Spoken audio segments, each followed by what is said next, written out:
Future సిటీలో ఏర్పాటు చేస్తున్న తెలంగాణ రైజింగ్ గ్లోబల్ సమ్మిట్ ఏర్పాట్లు ముమ్మరంగా కొనసాగుతున్నాయి.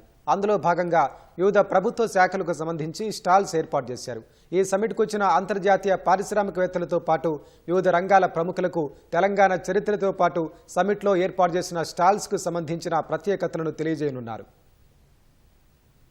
అడ్వాన్స్ ఆటోమేషన్ మ్యానుఫ్యాక్చరింగ్, అది కాకుండా మీ రోబోటిక్స్ టెక్నాలజీ. ఇప్పుడు ఎందుకంటే ఎనీ ఇండస్ట్రీ ఫ్యూటెక్ అన్ని ఇండస్ట్రీ ఆటోమైజేషన్ స్టార్ట్ అయింది. అదే ఆటోమైజేషన్ మా పిల్లలకి ట్రైనింగ్ ఇచ్చి అదే ఇండస్ట్రీస్లో మనం ప్లేస్మెంట్ ఇవ్వడానికి ట్రైన్ చేస్తున్నాం అనమాట. ఇక్కడ ఇది నా 3-in-1 hybrid cycle sir. 3-in-1 hybrid bicycle. ఇది సోలార్ బ్యాటరీ పెల్లింగ్తో రన్ అవుతుంది సార్. డే టైం సోలార్తో మనం కంటిన్యూగా వెళ్ళిపోవచ్చు. నైట్ టైం మనం బ్యాటరీ యూజ్ చేసి 30 కిలోమీటర్స్ మైలేజ్ ఇస్తుంది సార్. ఒకవేళ బ్యాటరీ కూడా అయిపోతే మనం పెడలింగ్ ద్వారా వెళ్ళొచ్చు సార్, ఎమర్జెన్సీ టైంలో అయితే.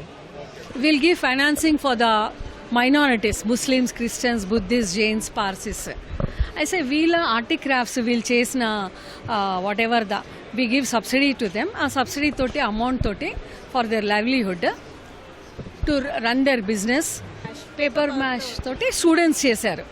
Paintings kuda ma student chesaru. Ante SC, ST, BC, minorities and disabled and senior citizen and transgenders ki elanti కార్యక్రమాలు చేస్తుంది అనేది ఇక్కడ మేము చెప్తున్నాము. అంటే స్టూడెంట్స్ ఎలా ఉన్నారు, స్కూల్స్ కానీ హాస్టల్స్ కానీ వాళ్ళకి ఎలాంటి ఫుడ్ సౌకర్యం ఏర్పాటు చేస్తున్నాము, క్లాతింగ్ ఏర్పాటు చేస్తున్నాము. వాటితో పాటు ఎలాంటి ఇన్నోవేటివ్ పరికరాలు కూడా మనము డిజేబుల్డ్కి ఇస్తున్నాము అనేది మేము ఇక్కడ చూపిస్తున్నాము.